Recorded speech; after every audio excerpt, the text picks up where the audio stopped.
ஆங்கிலத்தில் எட்டிமாலஜின்னு சொல்லுவாங்க, வேர்டோட ரூட்.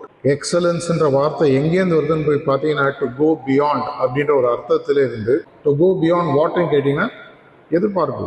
மற்றவங்க எதிர்பார்க்கறத நீங்கள் எக்ஸ்ட்ரா லைஃப்பில் செய்ய ஆரம்பிச்சிட்டிங்கன்னா உங்களுடைய வாழ்க்கையில் தொடர்ச்சியான ஒரு முன்னேற்றம் நீங்கள் பார்த்துட்டே இருக்கு. இதற்கு முக்கியமான விஷயம் பார்த்தீங்கன்னா குறிக்கோள் அமைத்தல். என்னுடைய பணியில், என்னுடைய லௌகீக வாழ்க்கையில் நான் அமைக்கக்கூடிய குறிக்கோள்கள் இதுவரை நான் செய்ய முடியாத நினைச்சதா வைங்க.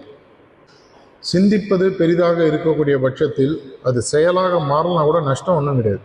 Everything starts with an intend. Daaji அடிக்கடி சொல்வார், உங்களுடைய நோக்கம் தெளிவாக இருப்பதற்குள் ஒரு உயரிய விஷயமாக இருக்கக்கூடிய பட்சத்தில் ஹார்ட்ஃபுல்னஸை எல்லாரையும் பயிற்சி பண்ணணும்னு தாஜி எதிர்பார்க்கறதே கிடையாது. இருக்குன்னா தெரியணும். இதை போன்ற ஒரு மார்க்கம் உலகில் எங்கும் கிடையாது. இருப்பதற்குள் உயரிய ஆன்மீக நிலையை கொண்டு எப்படி அதை கொண்டு போய் சேர்க்க போறோம், அதை பத்தி எப்படி பேச போறோம். இதை போன்ற ஒரு சரியான உன்னதமான பிராக்டிக்கலான மார்க்கம் உலகத்தில் எங்கேயும் கிடையாதுன்றதுல மாற்று கருத்து இருக்க முடியாதுன்னு நினைக்கிறேன்.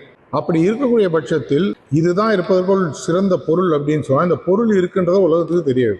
இது ஒரு இன்டென்ட், ஒரு பேச்சுக்கு சொல்கிறேன். நான் ரீசெண்டாக ஒரு கல்யாணத்துக்கு போயிருந்தேன். அங்கே ஒரு 7 மிஷன் சார்ந்த சில சகோதர சகோதரிகள் வந்தாங்க. அதில் ஒரு 3-4 பேர் ப்ரிசெப்டர்ஸ். யாருக்குமே பேட்ஜ் இல்லை. நான் பல பப்ளிக் டிரான்ஸ்போர்ட், ஹோட்டல், ஃப்ளைட்டு, ட்ரெயின்லாம் போகும். இந்த பேட்ஜை பார்த்து இது என்னன்னு கேட்டு நிறைய பேர் பேசி சேர்ந்தவங்களாம் இருக்கு. இது என்னங்க இது? ஃபர்ஸ்ட் கேள்வி, இது லைன்ஸ் கிளப் பேட்ஜா? ஒரு மாதிரி லைன்ஸ் கிளப் பேட்ஜ் தாங்க இது, நாங்கள் வேறு மாதிரி சிங்கங்கள்னு சொல்லிட்டு அதை பேச ஆரம்பிச்சு அப்படியே வருவோம். சில பேர் சேருவாங்க, சில பேர் அப்படிங்களா, நல்லா இருக்குங்க, வெரி குட், நான் ஏற்கனவே அது பண்ணிகிட்ருக்கேன், எனக்கு செட் ஆகும். அட்லீஸ்ட் நம்மளுக்கு தெரியும்.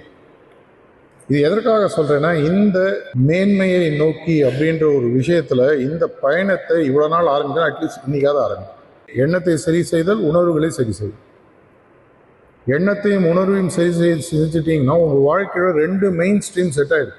ஏன்னா சில யூத்தோட நான் ஒரு காலையில் பேசும்போது அவங்களாம் பயிற்சியாளர்கள்னு என்னென்னு அவங்களுக்கு தெரியுது, செய்கிறாங்க இல்லைன்ற வேறு விஷயம். இப்படி இருக்கும்பொழுது உங்களுடைய திறமைகளுக்கும் உங்களுடைய வளர்ச்சிக்குமே இன்றைக்கி பல சவால்கள் வந்துட்டு இருக்கு. ஞாபகம் வச்சுக்கோங்க, நம்ம அவுடேட் ஆகிட்டுருக்கோம், ரொம்ப ஃபாஸ்ட்டாக அவுடேட் ஆகிட்டுருக்கோம். நம்ம பேர் இன்றைக்கும் பழைய பஞ்சாங்கமாக இருக்கும்ன்றதை நான் தினசரி நிதர்சனமாக உண்மையாக பல இடங்களில் கண்கூடாக பார்த்துட்டேன். பேசுகிற பேச்சு, செய்கிற செயல் 1960s, 70s, 80s சிலபஸை வச்சு வாழ்க்கையை ஓட்டிகிட்டு இருக்காங்க. ப்ரிசெப்டர் சிலபஸை பற்றி சொல்லலை. இதை நீங்கள் மாற்றவில்லை என்றால் உங்களுடைய பணியில் என்ன ஆகுனா மெதுவாக உங்களுக்கு வரக்கூடிய அடுத்த ஜென்ரேஷன் நிறைய அபியாசிகள் உங்கள்கிட்ட சிட்டிங் வரமாட்டாங்க.